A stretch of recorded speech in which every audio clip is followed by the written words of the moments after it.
Halo, halo, apa kabar? Assalamualaikum warahmatullahi wabarakatuh. Senang sekali saya Hersunno Arif bisa kembali menjumpai Anda semua. Nggak kerasa, atau bahkan mungkin banyak, bukan nggak kerasa ya, banyak yang tunggu-tunggu bahwa besok itu tanggal 20 itu adalah tepat 1 tahun pemerintahnya Pak Prabowo Subianto. Ya, jadi pasti banyak orang sekarang kalau ditagih janjinya nggak boleh dong ngomong ngeles lagi kan belum 1 tahun. Sekarang sudah 1 tahun dan tentu saja orang berhak untuk menilai masing-masing apa sebenarnya capaian dan juga keberhasilan dan kegagalan dari pemerintahnya Prabowo. Mari kita bicarakan itu secara dingin karena kita memang tidak sedang sedang marah-marah, sedang tidak memaki-maki orang. Tapi bahwa kalau kemudian analisis yang kita perbincangkan itu membuat yang tersinggung, ya itulah apa adanya. Seperti biasa saya ini yang mengundang seorang narasumber dan ini juga sudah biasa tampil di forum ini yakni Pak Sudirman Said. Ini sekarang Rektor Universitas Harkat Negeri. Assalamualaikum, Chief. Waalaikumsalam warahmatullahi wabarakatuh. Mas Hersu, apa kabar? Di Sehat-sehat ya? Alhamdulillah. Anda pantas menanyakan apa kabar nih? Kelihatannya Anda masih terus ya, berkemana-mana ya, keliling terus untuk apa ya, memacu pertumbuhan Universitas Harkat Negeri. Karena sejak awal walaupun kampusnya di daerah, tapi pengennya go global gitu ya. Amin, amin, amin. Yes, Saya oke. sekarang ada di Seattle, Mas, di Washington, Ya. untuk memfollow-up diskusi dengan beberapa pihak, termasuk TISTI dan juga Harvard Medical School. Uh, Keren, Workshop keren. di sini, Hmm. karena memang kita kepengen menjadikan UH ini sebagai kampus berdampak dan Yes, mengajak lingkungannya untuk apa bergerak dan insya Allah ya. usaha ini kita teruskan. Ya, stop sampai di situ ya promosinya. Saya beri Gak boleh kesempatan di promosi awal. kepanjangannya, nggak boleh. Kepanjangan. Mari kita bicarakan topiknya ya. Ini agak belagu sih orang Tegal aja, orang Tegal Brebes mainnya ke Harvard gitu kan. Ya, Siap. ya. Oke, mari kita bicara soal evaluasi 1 tahun pemerintahnya Pak Prabowo. Karena jujur saya tidak tahu apakah Pak Prabowo ini diuntungkan atau dirugikan gitu kalau melihat Anda dengan menjadi presiden, tapi kemudian presiden sebelumnya Pak Jokowi itu masih terus terkesan cawe-cawe dan sebagainya. Kan ini beda dengan eranya Pak Pak SBY juga ketika tampil, terus kemudian juga eranya Pak SBY, eranya Pak Jokowi setelah menggantikan Pak SBY kan gitu. Iya, saya kira ini topik baik ya karena mungkin beberapa hari lagi kan tepat setahun ya dan biasanya setahun itu satu milestone untuk Ya besok masa lebih lama. tahunnya itu kan tanggal 21 kan? Tanggal 21 20 ya. kan? 20 ya, 20. Ya. Hmm. Jadi kalau saya boleh bandingkan dengan pemerintahan sebelumnya, Hmm. biasanya setiap kali terjadi pemerintahan itu ada semacam cut off yang clear ya Ya. Hmm. antara Hmm. apa yang dikerjakan yang dulu dengan yang sekarang itu wajar dan itu Hmm. selalu saya katakan indahnya demokrasi itu di sana karena selalu muncul kesempatan untuk perbaikan. Nah, sekarang ini kita harus ingatkan kembali dengan tadi dengan kepala dingin bahwa sayangnya pemerintahan Pak Prabowo ini mewarisi praktek-praktek masa lalu yang Hmm. di ujung pemerintahnya Pak Jokowi itu memang buruk. Jadi Hmm. ada banyak hal yang eh, harus digendong. Hmm. Akibatnya Pak Prabowo ini punya beban ganda. Satu sisi dia harus menyelesaikan masalah-masalah masa lalu, misalnya Ya. sekarang lagi ribut soal Wush, utang ya utang besar kereta cepat gitu Cina ya. ya. Hmm. Tapi juga lubang-lubang hitam di bidang hukum ya, Hmm. kepolisian yang sekarang menjadi sarana apa menjadi sasaran serangan publik, Hmm. kemudian politik yang betul-betul mengacak-acak norma di mana anaknya dipaksakan menjadi wakil presiden Hmm. dengan cara merubah Hmm. undang-undang dan sebagainya menggunakan kekuatan Hmm. politiknya. Jadi saya menyebutnya ada kecenderungan di masa lalu tuh overuse of power. Bahkan mungkin sedikit menuju kepada abuse ya of Hmm. power, menggunakan kekuasaan habis-habisan sehingga melupakan aspek legitimasi gitu. Nah, Hmm. kita ingin atau punya harapan masih karena baru tahun pertama, Hmm. ke depan ini jangan sampai mengulang kekeliruan yang dulu. Hmm. Artinya apa?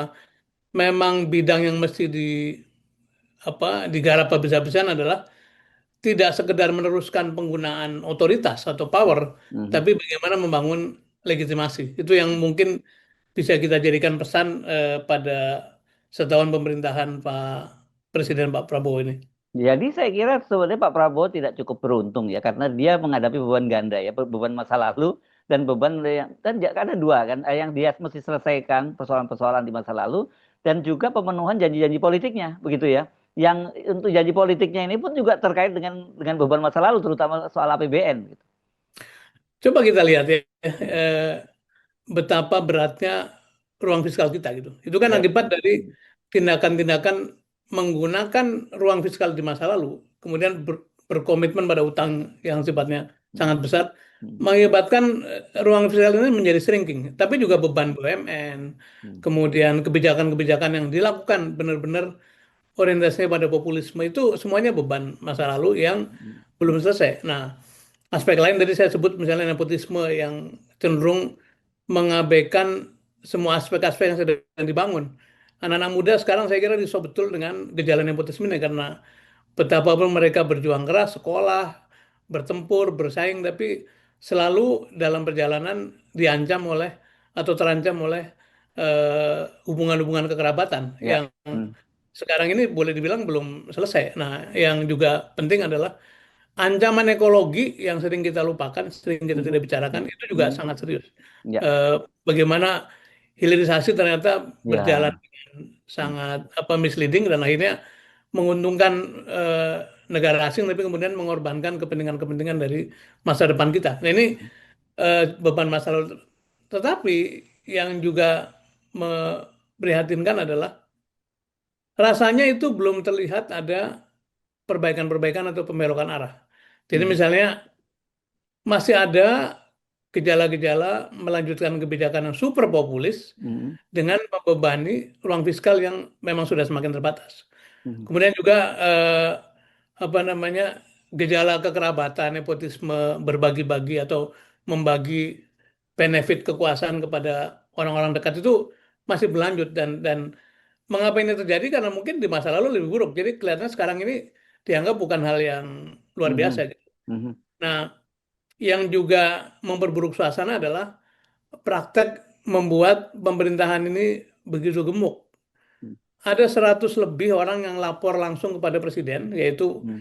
para menteri kira-kira jumlahnya 49 orang dan wakil menteri eh, 59 orang, ditambah dengan puluhan orang yang lapor dengan judul sebagai kepala badan, sebagai Mhm. penasehat, utusan khusus. Bagi orang yang memahami manajemen, Mas Hersu, Mhm. menurut saya patut khawatir bahwa bagaimana mungkin seorang pimpinan organisasi Mhm. harus menghandle direct report ratusan jumlahnya, Mhm. itu ketemunya kapan, koordinasinya bagaimana, terus bagaimana membagi pekerjaan. Itu sesuatu yang memang Ya. eh, harus menjadi perhatian kita semua. Ya. Dan itu angkanya malah masih bertambah. Beberapa hari yang lalu kan ada pelantikan menteri-menteri, wakil menteri baru lagi kan gitu. Akibat dari revisi Undang-Undang Kementerian, Mhm. kita boleh menyimpulkan bahwa jumlah menteri itu tidak akan ada batasnya, tergantung Ya. diskresi dari presiden. Ya. Nah, Oke. ini yang juga mungkin pada kesempatan ini perlu dikasih apa ya reminder lah bahwa Ya. kalau ini terus-menerus terjadi, yang terjadi adalah bukannya efektivitas, tapi kemudian birokrasi dan struktur pemerintahan makin gemuk, tapi hasilnya tidak cukup memadai. Ya. Bukti yang paling sedang kita sorot sekarang ini kan bagaimana mengelola MBG kan. Ya. Eh, Hmm. Programnya baik, niatnya baik, semua orang tahu itu. Hmm. Dan sekarang menjadi pembahasan seluruh dunia. Bagaimana Hmm. Hmm. perencanaan itu begitu buruk, kemudian tidak menunjukkan ada tanda-tanda bahwa capability itu di dalam badan itu. Ya. Kalau kita lihat strukturnya itu, kalau kita cari siapa ahli gizinya, siapa ahli Hmm. kesehatannya, siapa Hmm. ahli manajemennya, Hmm. siapa ahli logistik, itu tidak tampak kuat bahwa Hmm. lembaga atau badan yang punya beban seberat itu diisi orang-orang yang capable dan juga punya track record yang memadai. Ini adalah tanda bahwa terjadi satu tantangan besar dalam urusan koordinasi, dalam urusan pengelolaan. Ya, oke. Saya kira ya sebenarnya kalau sudah 1 tahun nggak fair juga kalau kita semua apa namanya, menimpakan beban kesalahan kepada Pak Jokowi gitu yang mewariskan beban, termasuk orang-orangnya tadi karena banyak sekali orang-orang di pemerintahan Pak Prabowo yang juga orang di eranya Pak Jokowi kan begitu. Dan ada juga hal-hal yang dilakukan oleh Pak Prabowo. Mari kita pilah ya, kita pilah-pilah mana sebenarnya yang menjadi beban masa lalu yang harus diselesaikan oleh pemerintahan Pak Prabowo dan mana yang sebenarnya pemerintahan Pak Prabowo sekarang itu sukses atau tapi yang fail juga gitu. Sebetulnya sih sudah jelas bahwa publik itu menunggu Hmm. yang namanya cut off tadi ya. Eh, Ya, dan publik pasti menerima itu karena memang itulah gunanya ya, dipilih pemimpin baru gitu. ya. Hmm. Eh, Kalau kita mau fair memang bukan berarti tidak ada prestasi yang dikerjakan oleh pemerintahan yang baru. Misalnya Hmm. angka-angka ekonomi kita cukup baik kok. Hmm. Makro ya. Hmm. Indeks harga saham terus eh, naik itu diakui oleh publik juga. Rupiah juga Ya, sekarang mulai stabil ya. nilai ya kurs rupiah relatif stabil lah dalam Hmm. bahasa normatif itu. Hmm. Itu walaupun kita bisa mengatakan itu adalah hasil kerja seluruh pelaku ekonomi dari Ya. mulai pelaku bisnis baik besar maupun kecil maupun pelaku pasar yang itu Hmm. Hmm. pasti mereka kerja keras untuk menjaga kepentingan mereka. Hmm. Di bidang yang lain juga cukup menonjol yaitu yang paling menonjol adalah ini saya bertemu dengan beberapa diplomat asing kemarin tuh di Hmm. Jakarta. Hmm. Eh, Diplomasi internasional Presiden Prabowo itu sangat menonjol. Hmm. Bahkan dikatakan tidak ada presiden Indonesia yang dalam setahun ini meninggalkan negaranya 26 kali katanya. Oh, mereka ngitung ya? Mereka menghitung, Iya, iya, mereka iya. menghitung.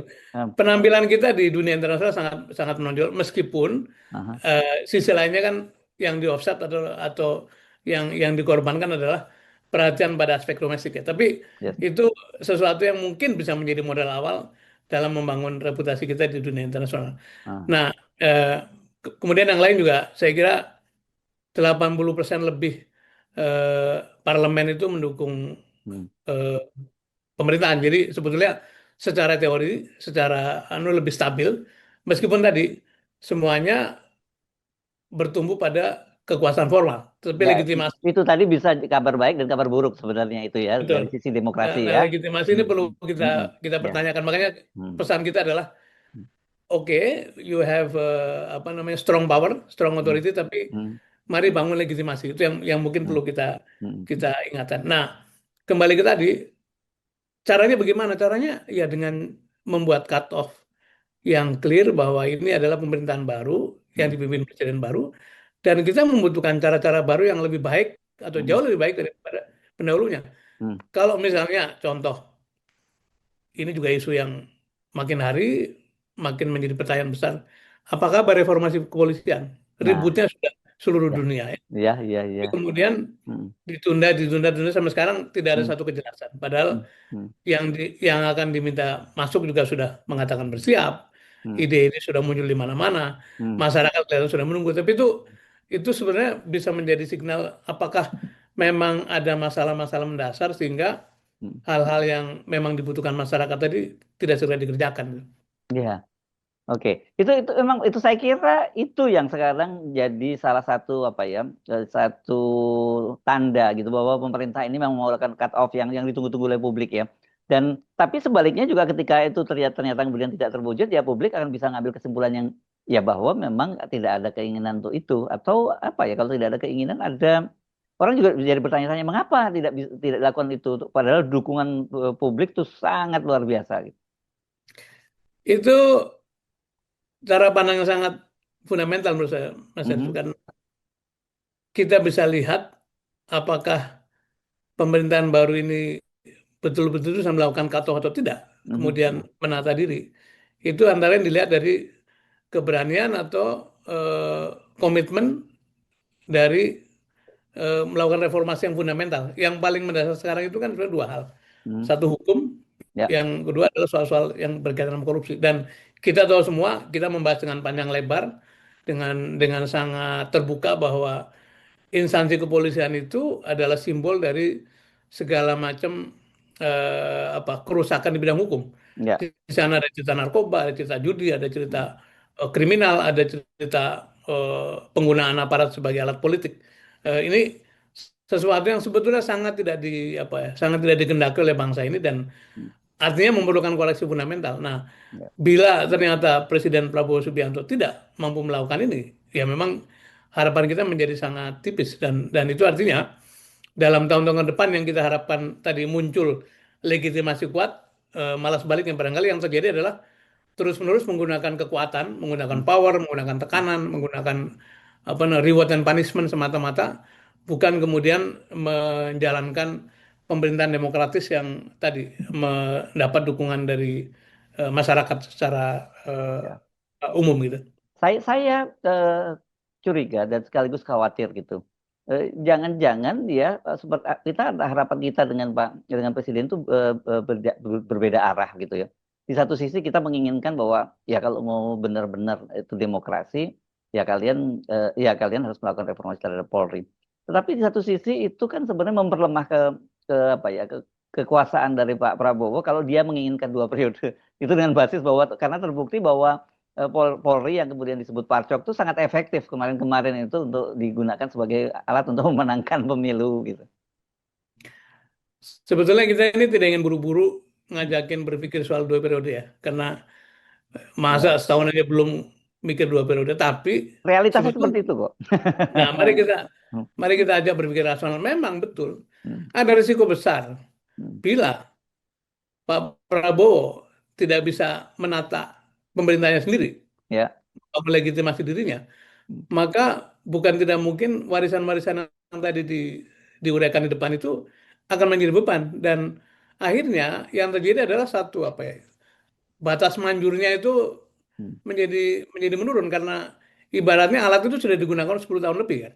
Ya, Nah, kalau alat 10 tahun lebih itu kan pasti ada expired date-nya. Nah, hmm, kalau terus-terus menggunakan cara-cara lama, hmm, menurut saya publik juga menunggu hal yang baru, dan hmm, benar sekali kalau polisi tidak bisa direform, keadaan hmm. begitu buruk, kemudian ekonominya tidak membaik, kan ujungnya kan investasi kata Ya, ekonom kan. hmm, Itu artinya jalan bagi terpilihnya kembali pemerintahan ini untuk 2 periode kedua memang makin sempit, dan menurut saya ini mesti diingatkan karena saya pernah mengatakan kita ikhlas satu pemerintahan 2 periode karena itu akan lebih baik untuk hmm. stabilitas. Ya, Tapi kalau yang terjadi adalah kelanjutan kerusakan-kerusakan, ya sebaiknya tidak terjadi, dan ini sesuatu yang mungkin terus-menerus mesti diingatkan kepada teman-teman yang di pemerintahan bahwa waktumu masih cukup ada, waktu hmm, kalian masih cukup ada, karena itu hmm. akan baik kalau menata diri untuk kepentingan jangka pendek maupun jangka panjang untuk Indonesia ke depan.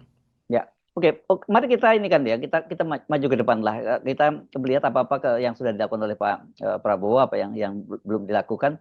Tetapi tentu saja ini kan ada persoalan-persoalan handicap gitu-gitu. Ketika menghadapi mau melakukan langkah-langkah ke depan. Satu jelas kalau secara politis kalau masih tidak bisa melakukan cut off, ya dia pasti akan terus seperti ini ya, seperti muter-muter aja gitu ya, seperti kita muter Ya, ya. di labirin begitu.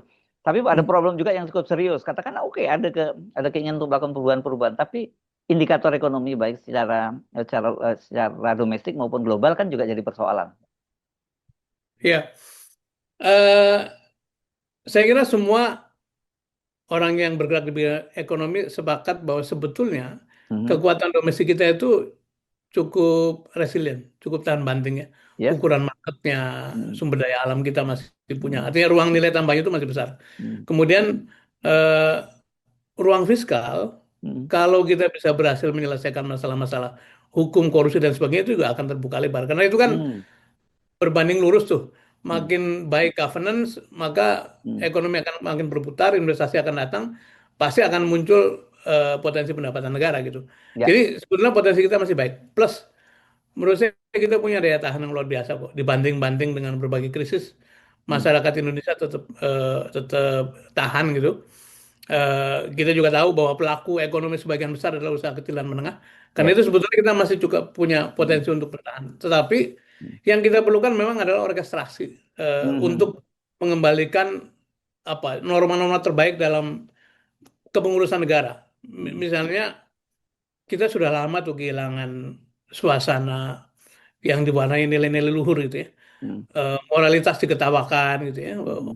Ada beberapa orang yang selalu mengatakan kalau mau baik kok ke surga aja gitu. Itu kan sebenarnya Mhm. discouraging Mhm. orang-orang yang mau menata gitu ya. Kemudian KPK diserang-serang, dilumpuhkan gitu ya. Kemudian orang-orang berintegritas tuh seperti tidak punya tempat. Nah, para teladan itu dimarginalkan. Ini Mhm. sesuatu yang harus dikembalikan menurut saya.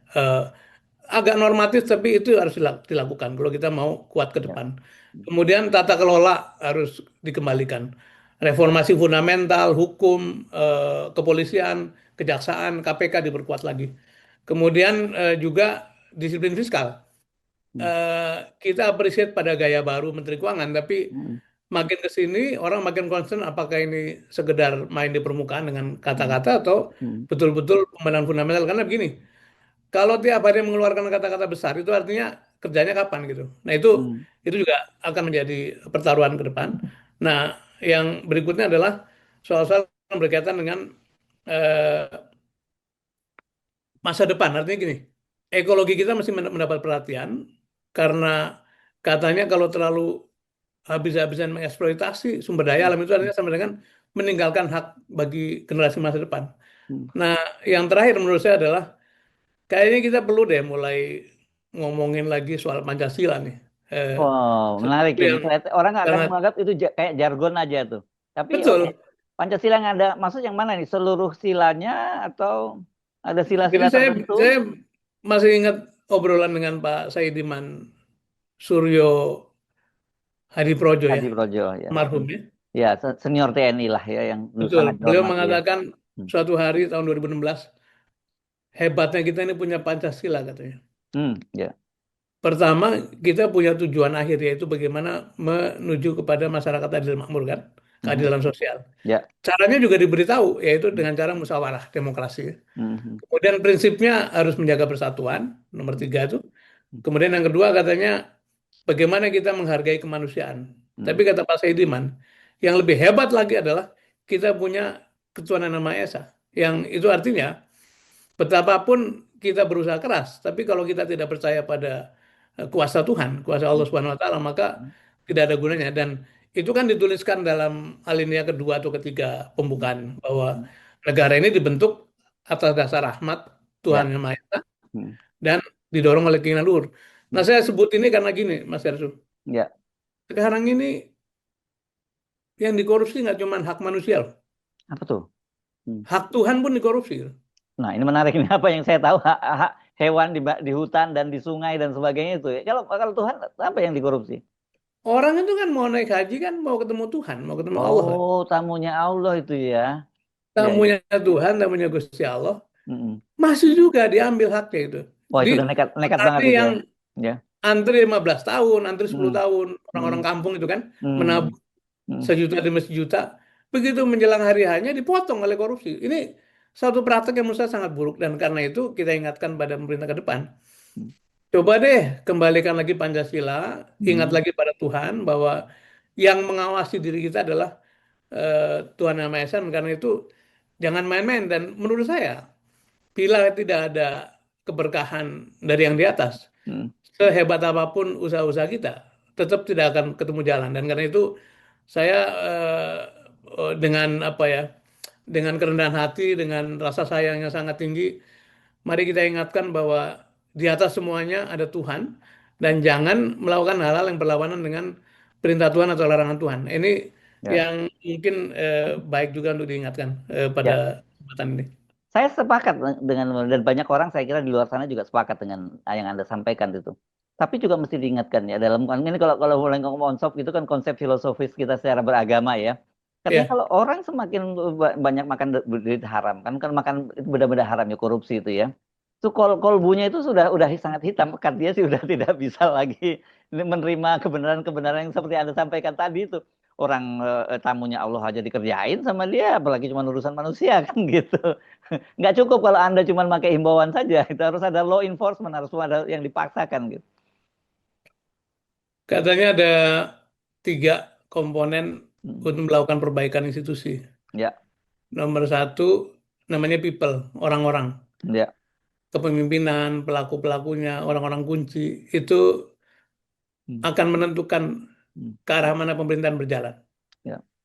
Nah, saya harus mengatakan, walaupun tidak ingin bermaksud terus menyalahkan masa lalu, Hmm. tapi di masa lalu itu suasana itu begitu buruk. Makanya tadi kan Hmm. korupsinya, ini korupsi kan sebenarnya saya sebut sebagai crossing the line yang sudah nyata gitu kan. Hmm. Yang di pendidikan korupsi, yang di sosial korupsi, yang di agama pun korupsi gitu ya. Iya. Nah, kalau ini nggak diingatkan, ini akan berlanjut. Jadi nomor satu people itu perlu Hmm. dijaga. Nah karena itu kalau kita mau memperbaiki keadaan ke depan, bagaimana meyakinkan bahwa orang-orang di sekitar Presiden Prabowo, para menterinya, orang-orang sekitar Hmm. menterinya, Hmm. betul-betul orang-orang yang tadi ingat bahwa di atas itu ada Tuhan yang mengawasimu dan seluruh kerjamu adalah kerja untuk rakyat. Itu Hmm. satu. Yang kedua namanya struktur, mekanisme kerja, governance, tata kelola, pembagian tugas, koordinasi dan sebagainya. Itu juga harus sehat. Jadi orang yang sehat akan memunculkan cara kerja yang sehat juga. Ya. Tapi yang ketiga juga adalah namanya kultur atau budaya. Nah, Hmm. budaya ini merupakan gabungan dari nilai-nilai, dari eh, sistem kepercayaan, eh, pada pandangan tentang baik buruk, tentang benar salah gitu. Kalau di dalam elit kekuasaan itu nilai-nilai luhur diabaikan, kejujuran diabaikan, integritas diabaikan, moralitas diabaikan, sulit untuk mendapatkan satu pemerintahan efektif. Jadi tiga hal ini dari mulai people, structure, dan kultur itu harus dibangun bersama-sama dan adanya di keteladanan para pemimpin yang akan Nah, mendorong ke arah sana gitu. itu tadi poin itu yang ingin saya tanyakan kan, karena di situ ada semacam orkestrasi kan, gitu harus ada yang Ya, menjadi leader, yang menjadi dirijennya dan sebagainya. Atau kalau kita menggunakan selalu yang sering disebut oleh banyak dikutip orang kan Cicero bahwa ikan itu busuk mulai dari kepalanya. Jadi kan ini kan sebenarnya soal keteladanan di atas gitu, dan atau kalau di sini kan betul. nggak usah keteladanan deh, sikap tegas terhadap Ya, leader untuk mendeliver value yang tadi kita bicarakan. ya keteladanan antara lain tadi kan Hmm. satunya tindakan dan kata-kata ya. Ya. Satunya kata dan perbuatan. Dan saya kira seluruh negeri sedang menunggu apakah yang dikatakan dalam pidato-pidato hebat itu Hmm. akan dilaksanakan. Dan kekuatan untuk melaksanakannya tersedia. Mengapa? Karena 82% anggota DPR Hmm. atau partai-partai mendukung beliau gitu. Hmm. Kemudian saya kira seluruh pasukan di pemerintahannya loyalis gitu ya. Nah, dengan catatan tadi apabila apabila ada cut off untuk membersihkan dari praktek-praktek masa lalu. Nah, eh, yang memang menjadi ujian adalah apakah struktur atau support system di sekelilingnya itu memungkinkan itu. Baru-baru ini muncul satu pandangan bahwa betapa resikonya besar pimpinan tertinggi terisolasi dari situasi lapangan. Hmm. Yang itu menyebabkan bisa jadi judgement-nya bisa keliru, Hmm. polisinya keliru, menuju ke orang keliru, dan itu artinya jalan menuju kepada legitimasi itu akan makin sulit. Yang Ya, ada akan terus-menerus menggunakan kekuasaan dari waktu ke waktu gitu. ya. Ya, kalau terisolasi itu satu realitas. Yang kedua, tapi dia juga bisa bagaimana dia mengendalikan orang-orang di bawahnya, bagaimana dia mentransformasi value yang dia ini kan inginkan kalau dia sendiri juga terisolasi. Ya itu yang apa namanya menjadi concern kita ya dan Hmm. eh, sebetulnya memang gini kalau dalam teori kepemimpinan by nature setiap top leader itu punya kecenderungan untuk punya potensi untuk isolasi karena Hmm. segala macam problem datang kemudian Hmm. terjadilah penyaringan. Hmm. Nah sekarang tergantung seberapa jujur seberapa berintegritas manusia-manusia sekitarnya gitu. Nah, Kalau itu dia. makin terbuka, makin Hmm. jujur, makin tidak punya vested interest, Hmm. maka cenderung makin dibuka karena Hmm. tidak ingin mengisolasi pemimpinnya dengan masalah-masalah nyata di lapangan. Ya. Tapi semakin banyak kepentingan yang mengelilinginya, semakin banyak vested interest, maka cenderung untuk diisolasi dan akhirnya memang pemimpin tidak mendapatkan info terbaik gitu. Ya, ya. Makanya kan kemudian kalau dalam kalau kita ngomong mengacu pada tarikh dan sebagainya itu kan banyak presiden pemimpin itu bahkan dalam era modern juga yang melakukan incognito gitu ya, perjalanan yang justru dia akan mendapatkan situasi yang lebih jujur gitu ketika dia tidak hadir sebagai seorang pemimpin tertinggi yang sering melakukan sidak dan sebagainya kan gitu. Itu biasanya orang udah hafal dengan sidak-sidak, tapi kalau incognito kan orang tidak akan tahu seperti itu.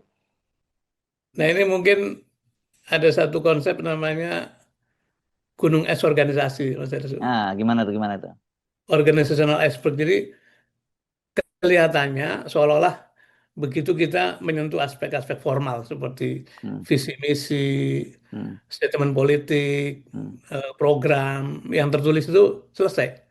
Padahal sebetulnya pendorong atau penggerak organisasi sebetulnya kan adalah ada di bawah yang disebut ya, sebagai the hidden debt, yang hmm, bagian yang tidak terlihat. Apa itu? Yaitu isinya adalah soal-soal keinginan dari pribadi-pribadi, nilai-nilai dari pribadi-pribadi, tujuan dari masing-masing pribadi itu. hmm, Kemudian power struggle di antara mereka yang tidak muncul di permukaan, tapi dampaknya nyata dirasakan oleh publik gitu. hmm, Kemudian bagaimana kompetisi dan aliansi di antara orang-orang inner circle. Ini sangat perlu untuk dicermati. Sebetulnya, who's really running the government? Who's really running nah the itu dia tuh. administration? Ya, ya, Apakah formal leader atau hmm, ada kekuatan informal gitu? hmm, Nah, tadi kan saya menyinggung soal seorang diplomat mengatakan dalam setahun Presiden kita meninggalkan Republik ini 26 kali. hmm, Itu artinya setiap 2 pekan sekali. Dan dalam keadaan normal barangkali oke-oke saja. Tapi dalam keadaan begitu banyak masalah-masalah yang delicate, masalah kepolisian, masalah MBG, masalah fiskal, masalah lapangan kerja, itu mungkin akan menyebabkan beliau berjarak dari hmm, realitas sehari-hari. Dan menurut saya ini waktu yang baik untuk diingatkan karena di sekeliling pimpinan tertinggi memang cenderung hmm, orang-orang yang masing-masing punya agenda, punya kepentingan, punya hmm, vision. Apalagi kalau cara masuknya melalui saringan moral yang longgar ya. hmm, hmm, Dengan saringan moral yang ketat saja, kadang-kadang muncul perubahan sikap. Apalagi masuk yang ke dalam lingkaran itu melalui saringan-saringan moral yang longgar, saringan kompetensi yang longgar, dan mengakibatkan muncul yang disebut sebagai suasana tidak ada contestability of ideas. Jadi semuanya mengatakan ya, siap, laksanakan, hmm, tapi kemudian tidak ada yang bersikap kritis mengingatkan hal-hal yang fundamental yang harus dikerjakan. Eh, kita berharap bahwa setahun pemerintahan ini eh, menjadi momentum untuk melakukan introspeksi dan tadi pesan yang paling penting adalah tidak saja menggunakan kekuatan powernya habis-habisan, hmm, tapi juga membangun legitimasi. Karena power itu ada masa berlakunya. hmm. Sementara legitimasi yang berasal dari integritas, dari nilai-nilai, dari keluhuran, dari prestasi, dari trust publik, itu akan lebih awet dan lebih punya dampak jangka panjang. Ya.